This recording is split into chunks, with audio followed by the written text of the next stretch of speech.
ಎಲ್ರಿಗೂ ನಮಸ್ಕಾರ. ಇವತ್ತು ನಾನು ಚಿರೋಟಿ ಮಾಡೋದು ಹೇಗೆ ಅಂತ ನಿಮ್ಮೆಲ್ಲರಿಗೂ ತಿಳಿಸ್ಕೊಡ್ತೀನಿ. ಸಿಂಪಲ್ ಆಗಿ ಈ ಸ್ವೀಟ್ನ ಮಾಡ್ಬೋದು. ತುಂಬ ಟೇಸ್ಟಿಯಾಗಿರುತ್ತೆ, ಹಾಗೆ ಈಸಿನೂ ಕೂಡ. ಯಾವುದೇ ಥರದ ಕಷ್ಟ ಅಂತ ಇರಲ್ಲ, ರೇಜ್ಗೆ ಅಂತ ಇರೋದಿಲ್ಲ. ಮೊದಲು ನಾನಿಲ್ಲಿ ಸಕ್ಕರೆ ಪಾಕನ ಮಾಡ್ಕೊಳ್ಳೋದಕ್ಕೆ ಇಡ್ತಾ ಇದ್ದೀನಿ. ಇವತ್ತು ನಿಮ್ಮೆಲ್ಲರಿಗೂ ನನ್ನ ವಾಯ್ಸು ಡಿಫ್ರೆಂಟ್ ಅಂತ ಅನ್ನಿಸ್ಬೋದು. ಸ್ವಲ್ಪ ಟ್ರಾವೆಲ್ ಮಾಡಿರೋದಕ್ಕೆ ನನ್ನ ವಾಯ್ಸು ಕೂಡ ಹೋಗಿದೆ, ಅಂದರೆ ಸ್ವಲ್ಪ ಟಯರ್ಡ್ ಫೀಲ್ ಇದೆ ಆ ಕಾರಣಕ್ಕೆ. ಇವಾಗ ನಾನಿಲ್ಲಿ ಆಲ್ಮೋಸ್ಟ್ 3 ಕಪ್ ಆಗೋಷ್ಟು ನೀರನ್ನ ಹಾಕ್ಕೊಂಡಿದ್ದೆ, ಹಾಗೆ 2.5 ಕಪ್ ಆಗೋಷ್ಟು ಸಕ್ಕರೆನ ಹಾಕ್ಕೊಂಡಿದ್ದೀನಿ.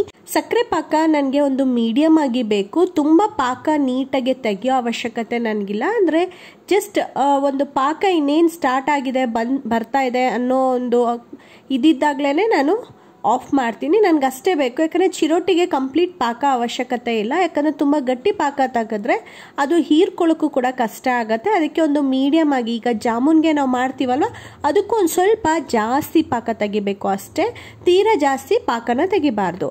ಇವಾಗ ಇದು ಮಳ್ಳೋ ಅಷ್ಟರೊಳಗೆ ನಾವು ಬೇರೆ ಕೆಲಸನೂ ಮಾಡ್ಕೊಳ್ಳೋಣ. ಹಾಗೆಯೇ ನಾನು 3 ಏಲಕ್ಕಿನ ಸುಮ್ಮನೆ ಜಜ್ಜಿಬಿಟ್ಟು ಹಾಕಿದ್ದೀನಿ ಅಷ್ಟೇ, ತುಂಬ ಪೌಡ್ರ್ ಮಾಡಿ ಹಾಕಿಲ್ಲ. ಪೌಡ್ರ್ ಮಾಡಿ ಹಾಕಿದಾಗ ಒಂದು ಫ್ಲೇವರ್ ಕೊಟ್ಟರೆ, ಈ ರೀತಿ ನಾವು ಫ್ರೆಶ್ ಆಗಿರೋದನ್ನು ಒಂದು ಸ್ವಲ್ಪ ಕುಟ್ಟಿ ಹಾಕೋದ್ರಿಂದ ಇನ್ನೊಂದು ರೀತಿಯಲ್ಲಿ ಫ್ಲೇವರ್ ಕೊಡುತ್ತೆ.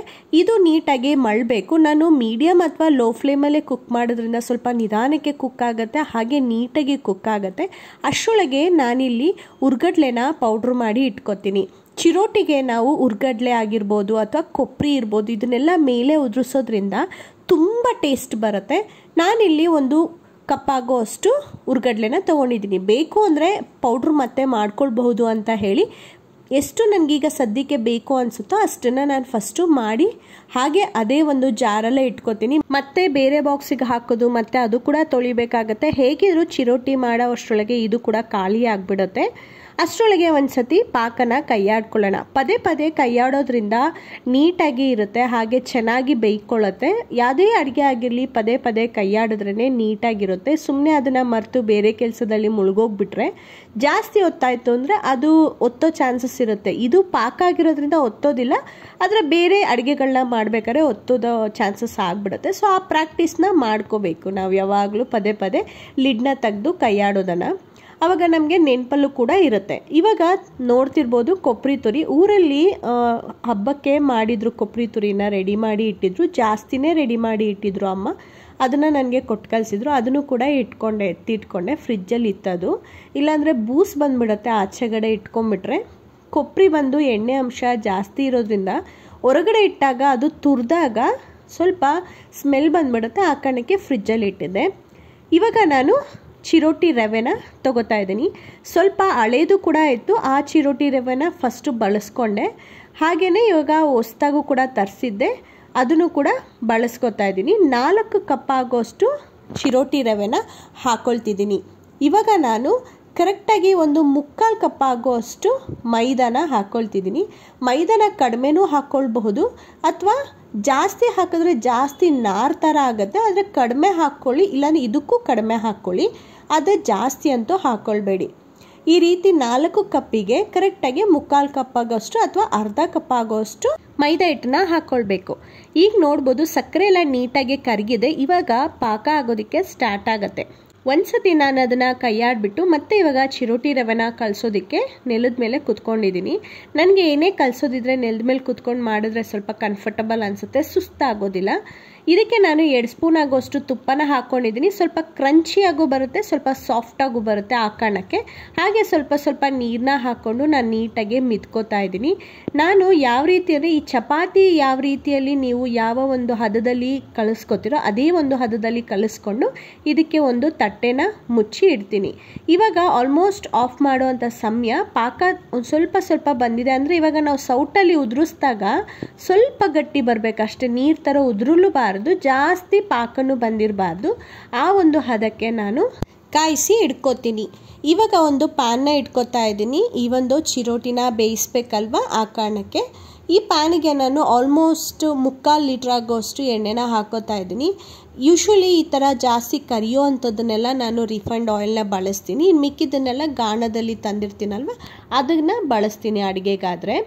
ಇವಾಗ ನಾನು ರೆಡಿ ಮಾಡ್ಕೋತಾ ಇದ್ದೀನಿ. ಎಣ್ಣೆ ಕಾಯೋದಕ್ಕೆ ಸ್ಲಿಮ್ಮಲ್ಲಿ ಇಟ್ಟಿಲ್ಲ, ಮೀಡಿಯಮ್ ಫ್ಲೇಮಲ್ಲಿ ಇಟ್ಟಿದ್ದೀನಿ. ಸೊ ಅದು ಕಾಯೋಷ್ಟರೊಳಗೆ ನಾನು ಎಲ್ಲದನ್ನು ಕೂಡ ರೆಡಿ ಮಾಡಿಕೊಂಡೆ.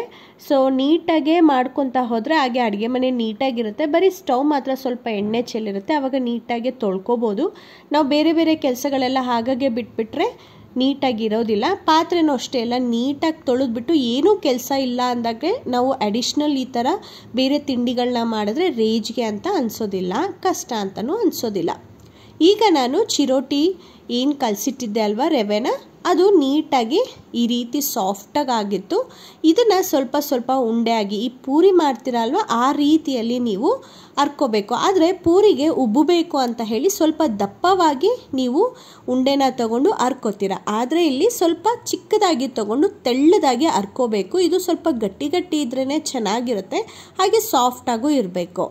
ಅದಕ್ಕೆ ನಾನು ಈ ರೀತಿ ಹರ್ಕೋತಾ ಇದ್ದೀನಿ. ಇಲ್ಲಿ ಎಣ್ಣೆ ಇನ್ನೂ ಕಾದಿಲ್ಲ, ಆ ಕಾರಣಕ್ಕೆ ನಾನು ಹೀಗೆ ಮತ್ತೆ ಮತ್ತೆ ಉಂಡೆನ ತಗೊಂಡು ನಾನು ಹರ್ಕೋತೀನಿ. ನಾನು ಮೊದಲೇ ಉಂಡೆನ ಹಾಕೋದಿಲ್ಲ, ಉಂಡೆ ಹಾಕಿದ್ರೆ ಡ್ರೈ ಆಗಿಬಿಡುತ್ತೆ. ಅರಿಬೇಕಾದ್ರೆ ಮೇಲ್ಗಡೆ ಇರೋದೆಲ್ಲ ಅಂಶ ಡ್ರೈ ಆಗಿಬಿಟ್ಟು ಆ ಸ್ಕಿನ್ ಥರ ಒಡೆದೋದಂಗೆ ಆಗುತ್ತೆ.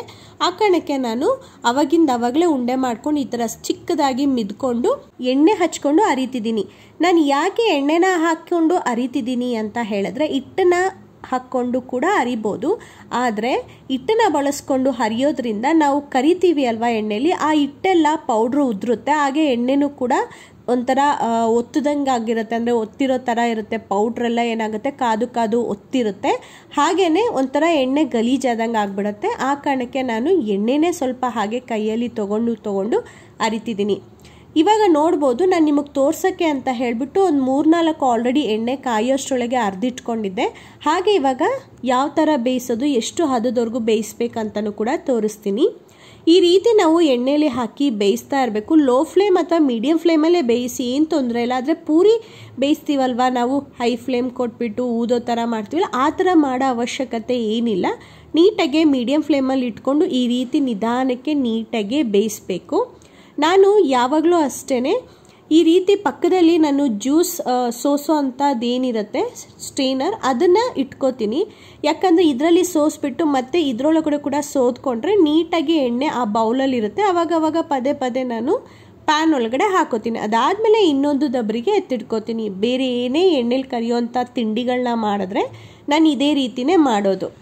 ಸೊ ಇವಾಗ ನಾನು ಯಾವಾಗಲೂ ಅಷ್ಟೇ ಈ ರೀತಿ ಒಂದು ಬಟ್ಲಿಗೆ ಎಲ್ಲ ನೀಟಾಗಿ ಬೇಯಿಸಿಟ್ಕೊಂಡಿರೋದನ್ನು ಒಂದು ಬಟ್ಲಿಗೆ ಎತ್ತಿಟ್ಕೋತೀನಿ. ಹಾಗೆ ಪಕ್ಕದಲ್ಲಿ 2 ಬರ್ನರ್ ಇದೆ ಅಲ್ವಾ, ಅಲ್ಲಿ ನಾನು ಕೊಬ್ಬರಿ ತುರಿ, ಉರ್ಗಡ್ಲೆ ಪೌಡರ್ ಏನು ಮಾಡಿದ್ದೆ ಅದಕ್ಕೆ ಒಂದು ಬರ್ನರ್ ಹತ್ರ ಒಂದು ತಟ್ಟೆ ಇಟ್ಕೊಂಡಿದ್ದೀನಿ, ಇನ್ನೊಂದು ಕಡೆ ಪಾಕ ಇಟ್ಕೊಂಡಿದ್ದೀನಿ. ಆ ಕಾರಣಕ್ಕೆ ಒಂದೊಂದಾದ್ಮೇಲೆ ಒಂದೊಂದು ಮಾಡ್ಕೋಬೋದು.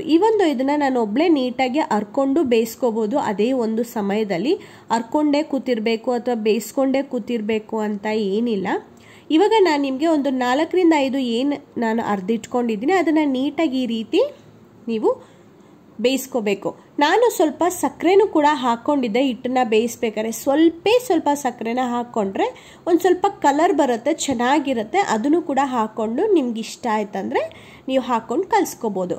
ಈ ರೀತಿ ನೋಡ್ಬೋದು, ಪಕ್ಕದ 2 ಬರ್ನರಲ್ಲೂ ಕೂಡ ಪಾಕ ಆಗಿರ್ಬೋದು ಒಂದು ತಟ್ಟೆನೂ ಹಾಕಿ ರೆಡಿ ಮಾಡಿ ಇಟ್ಕೊಂಡಿದ್ದೀನಿ. ನಾನು ಫಸ್ಟು 2-3 ಫಸ್ಟು ಪಾಕ ತುಂಬೋವರೆಗೂ ನೀಟಾಗಿ ಈ ರೀತಿ ನಾನು ಬೇಯಿಸಿಟ್ಕೊಂಡಿರೋ ಪೂರಿನ ಅದರೊಳಗಡೆ ಒತ್ತುತ್ತೀನಿ. ಸೊ ನೀಟಾಗಿ ಪಾಕ ಎಳ್ಕೋಬೇಕು. ಈಗ ಜಿಲೇಬಿನ ಹೇಗೆ ಮಾಡ್ತಾರಲ್ವ, ಎಣ್ಣೆಲಿ ಕರೆದ್ಬಿಟ್ಟು ಎಣ್ಣೆ ಎಲ್ಲ ಸೋದ್ಕೊಂಡಾದ್ಮೇಲೆ ಅದನ್ನು ಹೇಗೆ ಪಾಕದಲ್ಲಿ ಇಡ್ತಾರೋ ಹಾಗೇ ಚಿರೋಟಿನೂ ಕೂಡ ಹಾಗೆ ಮಾಡಬೇಕು. ಸೊ ಇವಾಗ ನಾನು ನೀಟಾಗಿ ಈ ರೀತಿ ನಾನು ಪಾಕದಲ್ಲಿ ನೆನ್ಕೊಳ್ಳೋದಕ್ಕೆ ಇಡ್ತೀನಿ. ಹಾಗೆ ನೆಕ್ಸ್ಟು ತಳದಲ್ಲಿರೋದು ನೀಟಾಗಿ ನೆಂದಿರುತ್ತಲ್ವ, ಆವಾಗ ಅದನ್ನು ಬಳಸ್ಕೊಳ್ಳೋಕ್ಕೆ ಈಸಿ ಆಗುತ್ತೆ ಅಂತ ಈ ರೀತಿ ನಾನು ಇಟ್ಬಿಟ್ಟು ಮತ್ತೆ ನಾನು ಹರ್ಕೊಂಡು ಎಣ್ಣೆಯಲ್ಲಿ ಬೇಯಿಸ್ಕೊಳ್ತಾ ಹಾಗೆ ಪಕ್ಕದಲ್ಲಿರುವಂಥ ಸ್ಟೀನರ್ ಒಳಗಡೆ ಹಾಕ್ತಾ ಹೋಗ್ತೀನಿ. ಹಾಗೆ 2-3 ಹಾಕ್ದಂಗೆ 2-3 ಪಾಕದಲ್ಲಿ ತೆಗೆದು ಪಕ್ಕದಲ್ಲಿ ಇಟ್ಕೋತೀನಿ. ಈ ರೀತಿ ನಾನು ಮಾಡ್ತಾ ಹೋಗ್ತೀನಿ. ಇವತ್ತು ಸ್ವಲ್ಪ ಜಾಸ್ತಿ ಕ್ವಾಂಟಿಟಿಯಲ್ಲೇ ಮಾಡ್ತಾ ಇದ್ದೀನಿ ನಾನು. ಅದಕ್ಕೆ ನನ್ನ ಹಸ್ಬೆಂಡು ಏನು ಹೇಳಿದ್ರಂದರೆ ಸ್ವಲ್ಪ ಮಾಡ್ತಾಯಿದ್ರು, ಅವರು ಬೇರೆ ಏನೋ ಕೆಲಸ ಮಾಡ್ತಾಯಿದ್ರು. ಸೊ ಏನು ಕಡಲೆ ಹಿಟ್ಟು ಕೊಬ್ಬರಿ ಎಲ್ಲ ಹಾಕಬೇಕಲ್ವ ಪಾಕದಲ್ಲಿ ನೆನೆಸಿ, ಅದನ್ನು ನಾನು ಮಾಡಿಕೊಡ್ತೀನಿ ಕೆಳಗೆ ಕೂತ್ಕೊಂಡು, ನೀನು ಏನಿದ್ರು ಹರ್ಕೊಂಡು ಬೇಯಿಸಿ ನನಗೆ ಈ ಕಡೆ ಪಾಸ್ ಮಾಡು ಅಂತ ಹೇಳಿದ್ರು. ಸೊ ನಾನು ಹೇಗೆ ಮಾಡೋದಂತ ನಿಮಗೂ ಕೂಡ ತಿಳಿಸ್ಬೇಕಲ್ವ, ಆ ಕಾರಣಕ್ಕೆ ಅಷ್ಟರೊಳಗೆ ಅವರು ಕೂಡ ಏನು ಮಾಡ್ತಾಯಿದ್ರೆ ಆ ಕೆಲಸ ಮುಗಿಸ್ಕೊಂಡು ಬರೋಷ್ಟರೊಳಗೆ ಶೂಟ್ ಮಾಡ್ಕೊಂಬಿಡೋಣ, ಏನೆಲ್ಲ ಬೇಕು ಹೇಗೆ ಮಾಡೋದಂತ ನಿಮಗೂ ಕೂಡ ತಿಳಿಸೋಣ ಅಂತ ಹೇಳಿ ಇಲ್ಲೇ ಅರೇಂಜ್ ಮಾಡ್ಕೊಂಡಿದ್ದೀನಿ. ಒಂದೊಂದು ಸತಿ ಅವರು ಇಲ್ಲೇ ಬಂದು ಮಾಡ್ತೀನಿ ಅಂತಲೂ ಹೇಳ್ತಾರೆ. ಅವ್ರು ಇಲ್ಲ ಅಂದರೂ ಕೂಡ ರೆಗ್ಯುಲರಾಗಿ ನಾನು ಹೀಗೆ ಪಕ್ಕದಲ್ಲೆಲ್ಲ ನೀಟಾಗಿ ಇಟ್ಕೊಂಡು ಮಾಡ್ಕೋತೀನಿ. ಇವತ್ತು ಕ್ರಿಕೆಟ್ ಬರ್ತಾ ಇರೋದ್ರಿಂದ ಅವರು ಹಾಲಲ್ಲಿ ಕೂತ್ಕೊಂಡು ಕ್ರಿಕೆಟ್ ನೋಡ್ತಾ ಇದನ್ನು ಹೆಲ್ಪ್ ಮಾಡ್ತೀನಿ ಅಂತ ಹೇಳಿದರು. ಆ ಕಾರಣಕ್ಕೆ ನಾನು ಇದನ್ನೆಲ್ಲ ನಿಮಗೆ ಒಂದು ಸತಿ ಎಲ್ಲ ತೋರಿಸ್ಬಿಟ್ಟು ಅದಾದಮೇಲೆ ಹಾಲಲ್ಲಿ ನೀಟಾಗಿ ಜೋಡಿಸಿ ಕೊಟ್ಟರೆ ಅವ್ರು ನೀಟಾಗಿ ಪಾಕಕ್ಕೆ ನೆನೆಸ್ಬಿಟ್ಟು ಹಾಗೆ ಉರ್ಗಡ್ಲೆ ಕೊಬ್ಬರಿ ಪುಡಿ ಏನಿತ್ತು ಅದನ್ನು ಕೂಡ ಹಾಕ್ತಾರೆ. ಹೀಗೆ ನೀಟಾಗಿ ಪಾಕದಲ್ಲಿ ನೆಂದಿದೆಯಾ ಅಂತ ನೋಡಿಕೊಂಡು ಹಾಗೆ ಹರ್ಕೊಳ್ತೀನಿ. ಎಣ್ಣೆಯಲ್ಲಿ ಒಂದು ಪೂರಿ ನೀಟಾಗಿ ಬೇಯೋಷ್ಟರೊಳಗೆ ನಾನು ಉಂಡೆನ ತಗೊಂಡು ಹಾಗೆ ಹರ್ಕೊಂಡು ಕೂಡ ಬೇರೆ ಕೆಲಸಗಳನ್ನ ಕೂಡ ಮಾಡ್ಕೋತೀನಿ. ಆ ಕಾರಣಕ್ಕೆ ನಾನು ಒಂದು ಮೀಡಿಯಮ್ ಫ್ಲೇಮ್ಗೆ ಇಟ್ಟಿದ್ದೀನಿ, ಹೈ ಫ್ಲೇಮಲ್ಲಿ ನಾನು ಬೇಯಿಸ್ತಾ ಇಲ್ಲ. ಪುರಿ ಆದರೆ ನೀಟಾಗಿ ಉದ್ಕೋಬೇಕಂತ ಇರುತ್ತಲ್ವ, ಆವಾಗ ಹೈ ಫ್ಲೇಮಲ್ಲಿ ಇಡಬೇಕು. ಈ ಒಂದು ಹೈ ಫ್ಲೇಮಲ್ಲಿ ಇಟ್ಟರೆ ನೀಟಾಗಿ ಬೇಯೋದಿಲ್ಲ, ಮೇಲೆ ಅಂಶ ಎಲ್ಲ ಬೇಗ ಬೇಗ ಬೆಂದ್ಬಿಡತ್ತೆ. ನೀವು ನೋಡ್ತಿರ್ಬೋದು ನಾನು ಅರ್ಧ ರೆಡಿ ಇಟ್ಬಿಟ್ಟು ಬೇರೆ ಕೆಲಸನೂ ಕೂಡ ಮಾಡ್ಕೋತೀನಿ. ಈ ರೀತಿ ನಾನು ಎಣ್ಣೆಗೆ ಹಾಕಿದ ತಕ್ಷಣವೇ ಒಂದು ಸೈಡ್ ಬೇಯೋಷ್ಟರೊಳಗಡೆ ಉಂಡೆನ ರೆಡಿ ಮಾಡ್ಕೋತೀನಿ. ಅಥವಾ ಟೈಮ್ ಇತ್ತಂದರೆ ಆಲ್ಮೋಸ್ಟ್ ಅಡಿಷ್ನಲ್ ಉಂಡೆಗಳನ್ನ ಕೂಡ ರೆಡಿ ಮಾಡಿ ಇಟ್ಕೋತೀನಿ. ಸೊ ಈ ಥರ ನಾನು ನೀಟಾಗಿ ಹರ್ಕೊಂಡು ಬೇಯಿಸ್ಕೊಂಡು ನಾನು ನೀಟಾಗಿ ಅಡುಗೆನ ಮಾಡ್ಕೋತೀನಿ. ಈ ಒಂದು ಚಪಾತಿ ಇರಬಹುದು, ಪೂರಿ ಇರ್ಬೋದು, ರೊಟ್ಟಿ ಇರಬಹುದು, ಈ ರೀತಿ ತಿಂಡಿಗಳನ್ನೆಲ್ಲದನ್ನು ಕೂಡ ನಾನು ನೀಟಾಗಿ ಅವಾಗಲೇ ತಟ್ಕೊಂಡು ಅವಾಗಲೇ ಬೇಯಿಸ್ಕೋತೀನಿ. ಯಾವುದು ಅರ್ಧಿಟ್ಕೊಳ್ಳೋದಾಗಿರಲಿ ತಟ್ಟಿಟ್ಕೊಳ್ಳೋದಾಗಿರಲಿ ಮಾಡೋಕ್ಕೆ ಹೋಗಲ್ಲ. ಅದು ಡಬಲ್ ಕೆಲಸನೂ ಹೌದು, ಊರಲ್ಲೂ ಕೂಡ ಹೌದು. ಒಲೆಯಲ್ಲಿ ಮಾಡಬೇಕಾದ್ರೆ ಒಲೆಯಲ್ಲೇ ನೀಟಾಗಿ ಒಲೆನ ದುಕ್ಕೊಂಡು ಒಲೆನ ನೀಟಾಗಿ ನೋಡಿಕೊಂಡು ಚಪಾತಿ ರೊಟ್ಟಿನೆಲ್ಲ ಬೇಯಿಸ್ಕೊಂಡು ಕೂಡ ಹರಿದಿಟ್ಕೋತಾರೆ. ಇಲ್ಲಿ ನಮಗೆ ಸ್ಟವ್ ಇರೋದ್ರಿಂದ ಇನ್ನೂ ನಮಗೆ ಸುಲಭ ಅಂತಲೇ ಹೇಳ್ಬೋದು. ಇವಾಗ ನಾನೊಂದು ಪೂರಿನ ಹರಿದಿಟ್ಕೊಂಡು ಹಾಗೆ ನೆಕ್ಸ್ಟ್ ಪೂರಿಗೆ ಒಂದು ಉಂಡೆನೂ ಕೂಡ ರೆಡಿ ಮಾಡಿ ಇಟ್ಕೊಂಡೆ. ಇವಾಗ ಪೂರಿ ಎರಡು ಕಡೆನೂ ಬೆಂದಿದೆ, ಅದನ್ನು ನೋಡಿಕೊಂಡು ನೀಟಾಗಿ ಎಣ್ಣೆ ಎಲ್ಲ ಸೋರೋರ್ಗೂ ಈ ಥರ ಇಟ್ಕೊಂಡು ಅದಾದಮೇಲೆ ಒಂದು ಬೌಲ್ಗೆ ಹಾಕ್ಕೋತೀನಿ. ಈ ರೀತಿ ನಾನು ಪೂರಿನ ಮಾಡ್ಕೋತೀನಿ. ಯಾವಾಗಲೂ ಅಷ್ಟೇ ಈ ರೀತಿ ಮಾಡೋದ್ರಿಂದ ನಿಮಗೆ ಟೈಮ್ ಸೇವ್ ಆಗುತ್ತೆ, ಹಾಗೆ ಎಣ್ಣೆನೂ ಕೂಡ ಆರಾಮಾಗಿ ಲೋ ಫ್ಲೇಮಲ್ಲಿ ಕಾಯ್ತಾ ಇರುತ್ತೆ. ನೀಟಾಗಿ ಹಾಕಿರುವಂಥ ಪದಾರ್ಥ ಅದರೊಳಗಡೆ ನೀಟಾಗಿ ಬೇಯುತ್ತೆ. ಸೊ ಈ ರೀತಿಯೇ ನಾವು ನಿಧಾನಕ್ಕೆ ಮಾಡಿಕೊಂಡ್ರೆ ಯಾವ ಕೆಲಸನೂ ಕಷ್ಟ ಅನಿಸಲ್ಲ, ರೇಜ್ಗೆ ಅನಿಸಲ್ಲ. ಹಾಗೆಯೇ ನಾವು ಅರ್ಜೆಂಟಾಗಿ ಮಾಡೋಕ್ಕೆ ಹೋದರೆ ಒಂದಲ್ಲ ಎರಡಲ್ಲ ಎಕ್ಸ್ಟ್ರಾ ಕೆಲಸಗಳಾಗುತ್ತೆ. ಹಾಗೆ ಜೊತೆಗೆ ನಾವೇನಾದರೂ ತುಂಬ ನಿಧಾನಕ್ಕೆ ಹರ್ಕೊಳ್ತಾ ಇದ್ದೀವಿ ಹಾಗೆ ಬೇಯಿಸ್ತಾ ಇದ್ದೀವಿ ಅಂದರೆ ತುಂಬ ಟೈಮು ಕೂಡ ವೇಸ್ಟ್ ಆಗುತ್ತೆ. ಮನೇಲೇ ಇರ್ತೀವಿ ಅಂದರೆ ಒಂದು ಪಕ್ಷ ಅದನ್ನು ಮಾಡಬಹುದು, ಆದರೆ ಆಫೀಸಿಗೆ ಹೋಗೋರಿಗೆ ಸ್ವಲ್ಪ ಕಷ್ಟ ಆಗುತ್ತೆ. ಈ ರೀತಿ ನಾವು ಪ್ಲ್ಯಾನ್ ಮಾಡಿಕೊಂಡೇ ಕೆಲಸನ ಮಾಡಬೇಕಾಗತ್ತೆ. ನಾನಿವಾಗ ಚಿರೋಟಿ ನೆಂದಿದೆ ಅದನ್ನು ಚೆಕ್ ಮಾಡಿಬಿಟ್ಟೆ. ಇವಾಗ ಕಡಲೆ ಮತ್ತು ಹಾಗೆ ಕೊಬ್ಬರಿನೂ ಕೂಡ ರೆಡಿ ಮಾಡಿ ಪಕ್ಕದಲ್ಲಿ ಇಟ್ಕೊಂಡೆ. ಫಸ್ಟು ಒಂದು ತಟ್ಟೆಗೆ ಈ ರೀತಿ ಹುರ್ಗಡ್ಲೆ ಪೌಡರ್ನ ಹಾಕ್ಕೊಳ್ಳಿ. ಯಾಕಂದರೆ ನಾವು ಪಾಕದಿಂದ ಎತ್ತಿ ಅದರಲ್ಲಿ ಇಡೋವಾಗ ಪಾಕ ಅಲ್ಲಿ ಸೋರುತ್ತೆ ಅಲ್ವಾ, ಆವಾಗ ಹುರ್ಗಡ್ಲೆ ಪೌಡರ್ ಇತ್ತು ಅಂತ ಹೇಳಿದ್ರೆ ಅಷ್ಟು ಇದಾಗಲ್ಲ. ಆದರೆ ನಾವು ಆ ಹುರ್ಗಡ್ಲೆ ಹಾಕಿದ್ವಿ ಅಂದರೆ ಒಂದು ಫ್ಲೇವರ್ ಆಗಿ ಅಂಟ್ಕೊಂಬಿಡತ್ತೆ. ಆ ಕಾರಣಕ್ಕೆ ಈ ರೀತಿ ನಾವು ಪಾಕದಿಂದ ತೆಗೆದ್ಮೇಲೆ ಆ ಪೂರಿ ಮೇಲ್ಗಡೆ ಸ್ವಲ್ಪ ಹುರ್ಗಡ್ಲೆ ಪೌಡರ್ ಹಾಗೆ ಕೊಬ್ಬರಿ ತುರಿನ ಈ ರೀತಿ ಹಾಕಬೇಕು. ನಾನು ಒಂದು ಸೈಡ್ ಹಾಕಿದ್ಮೇಲೆ ಈ ರೀತಿ ಮರ್ಚಿಬಿಟ್ಟು ಮತ್ತೆ ಇನ್ನೊಂದು ಸೈಡ್ ಹಾಕ್ತೀನಿ. ಅದೇ ರೀತಿಯಲ್ಲಿ ಇನ್ನೊಂದು ಪೂರಿನೂ ಕೂಡ ಹಾಗೇ ಕಡಲೆ ಹಿಟ್ಟು ಹಾಗೆಯೇ ಕೊಬ್ಬರಿ ತುರಿ ಈ ರೀತಿ ಹಾಕಬೇಕು. ಬೆಂಗಳೂರಲ್ಲಿ ಈ ಚಿರೋಟಿ ಪೂರಿನ ಹೇಗೆ ಮಾಡ್ತಾರೆ ಅಂತ ಹೇಳಿದ್ರೆ ಸಕ್ಕರೆ ಪುಡಿನ ಹಾಕ್ತಾರೆ, ಪಾಕನ ಮಾಡೋದಿಲ್ಲ. ಅದು ಅಷ್ಟು ಚೆನ್ನಾಗಿರೋದಿಲ್ಲ. ಹುರ್ಗಡ್ಲೆ ಪುಡಿ ಬದಲಾಗಿ ಸಕ್ಕರೆ ಪುಡಿನ ಹಾಕ್ತಾರೆ, ಆದರೆ ಅದು ತಪ್ಪು. ಚಿರೋಟಿ ಅಂದರೆ ಅಥವಾ ಹಳೆ ಕಾಲದಲ್ಲಿ ಚಿರೋಟಿ ಮಾಡ್ತಿದ್ದಿದ್ದು ಅಂದರೆ ಈ ರೀತಿಯಲ್ಲಿ ಹುರ್ಗಡ್ಲೆ ಹಾಗೆ ಕೊಬ್ಬರಿ ತುರಿನ ಹಾಕ್ತಾಯಿದ್ರು. ಹಾಗೆಯೇ ಪಾಕದಲ್ಲಿ ಎದ್ದಿ ಈ ರೀತಿ ಎತ್ತಿಡ್ತಾಯಿದ್ರು. ಇವೊಂದು ನಾವು ಬೆಲ್ಲದಲ್ಲೂ ಕೂಡ ಮಾಡ್ಬೋದು. ದಪ್ಪ ದಪ್ಪ ಉಂಡೆ ಬೆಲ್ಲ ಬರುತ್ತಲ್ವ, ಅದರಲ್ಲಿ ಮಾಡಿದ್ರೆ ತುಂಬ ರುಚಿಯಾಗಿರುತ್ತೆ. ನಮ್ಮನೇಲಿ ಪಾನಕ ಮಾಡಿ ಮಾಡಿ ಈ ಸತಿ ಬೆಲ್ಲ ಖಾಲಿಯಾಗಿ ಹೋಗಿತ್ತು, ಮತ್ತೆ ಅದಕ್ಕೆ ಅಂಗಡಿಗೆ ಹೋಗ್ಬೇಕಲ್ಲ ಅಂತ ಹೇಳಿ ಸಕ್ಕರೆಯಲ್ಲಿ ಮಾಡಿಕೊಂಡೆ. ನಾನು ಯೂಶ್ವಲಿ ಸಕ್ಕರೆನ ಮನೆಯಲ್ಲಿ ಬಳಸೋದಿಲ್ಲ.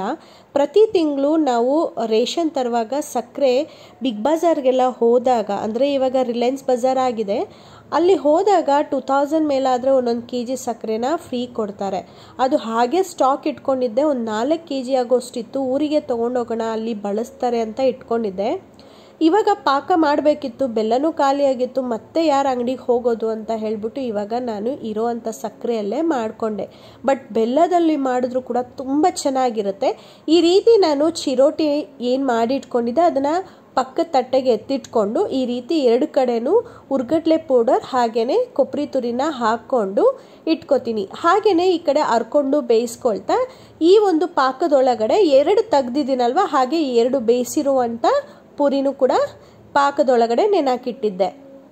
ನಾನು ಆವಾಗಲೇ ಹೇಳ್ದ ಹಾಗೆ ನಾನು ಹರ್ಕೊಂಡು ಬೇಯಿಸ್ಕೊಂಡು ಹಾಗೆ ಬೇಯಿಸಿರುವಂಥ ಪೂರಿನ ಇಲ್ಲಿ ತಟ್ಟೆಗೆ ಶಿಫ್ಟ್ ಮಾಡ್ತಾ ಇದ್ದೆ. ನನ್ನ ಹಸ್ಬೆಂಡ್ ನೋಡಿ ನೀಟಾಗಿ ಹುರ್ಗಡ್ಲೆ ಪೌಡರ್ ಕೊಬ್ಬರಿ ತುರಿನ ಹಾಕಿ ಈ ರೀತಿ ಒಂದು ತಟ್ಟೆ ಆಲ್ರೆಡಿ ಕಂಪ್ಲೀಟ್ ಆಗಿದೆ, ಫುಲ್ ಎತ್ತರ ಬಂದು ಬೀಳ್ತಿತ್ತು ಅಂತ ಹೇಳಿ ಇನ್ನೊಂದು ತಟ್ಟೆಗೆ ಫಿಲ್ ಮಾಡ್ತಾ ಇದ್ದಾರೆ.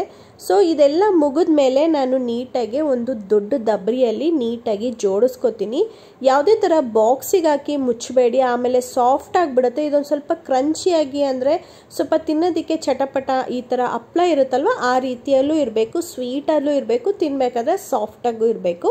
ಸೊ ನಾನು ಅದಕ್ಕೆ ಏನು ಮಾಡಿದೆ ಅಂದರೆ ಕಾಟ್ ಮೇಲೆ ಇನ್ನೊಂದು ಸ್ಟೂಲ್ ಇಟ್ಬಿಟ್ಟು ಇರುವೆ ಆ ಥರ ಏನು ಬರಬಾರ್ದಲ್ವ, ಆ ಕಾರಣಕ್ಕೆ ಒಂದು ಬ್ರೇಷನ್ಗೆ ಬೇಸಿಗೆಗಾಲದಲ್ಲಿ ಇದಕ್ಕೆ ನಾನು ನೀಟಾಗಿ ಪಂಚೆ ಬಟ್ಟೆ ಅಥವಾ ಕಾಟನ್ ಬಟ್ಟೆ ಮಾಡ್ಕೊಂಡಿದ್ದೆ, ಇಲ್ಲಾಂದ್ರೆ ನೀರಿನ ಯಾವುದಾದ್ರೂ ನೀಟಾಗಿ ಅದರ ಮೇಲ್ಗಡೆ ಬಟ್ಟೆನ ಸಿಕ್ಸ್ಬಿಟ್ಟು ನಿಮಗೆಲ್ಲರಿಗೂ ಚಿರೋಟಿ ಹೇಗೆ ಮಾಡೋದು ಅಂತ ಹೇಳಿ ತಿಳಿಸ್ಕೊಟ್ಟಿದ್ದೀನಿ. ನೀವು ಕೂಡ ಟ್ರೈ ಮಾಡಿ, ತುಂಬ ಟೇಸ್ಟಿಯಾಗಿರುತ್ತೆ, ತುಂಬ ಚೆನ್ನಾಗಿರುತ್ತೆ, ನಿಮಗೆ ಜಾಸ್ತಿ ಸ್ವೀಟ್ ಅನ್ಸೋದಿಲ್ಲ, ಇಷ್ಟಪಟ್ಟು ತಿಂತೀರಾ. ಸೊ ನೀವು ಕೂಡ ಮಾಡಿ ಹಾಗೆ ಟೇಸ್ಟ್ ನೋಡಿ ಕಮೆಂಟ್ ಬಾಕ್ಸಲ್ಲಿ ತಿಳಿಸಿ. ಈ ವಿಡಿಯೋ ಇಷ್ಟ ಆಯ್ತಂದ್ರೆ ದಯವಿಟ್ಟು ಲೈಕ್ ಮಾಡಿ, ಹಾಗೆ ಫ್ರೆಂಡ್ಸ್ ಆ್ಯಂಡ್ ಫ್ಯಾಮಿಲಿಗೆ ಶೇರ್ ಮಾಡಿ. ಇನ್ನೂ ನೀವು ಸಬ್ಸ್ಕ್ರೈಬ್ ಆಗಿಲ್ಲ ಅಂದರೆ ದಯವಿಟ್ಟು ಸಬ್ಸ್ಕ್ರೈಬ್ ಆಗಿ. ಎಲ್ಲರಿಗೂ ನಮಸ್ಕಾರ.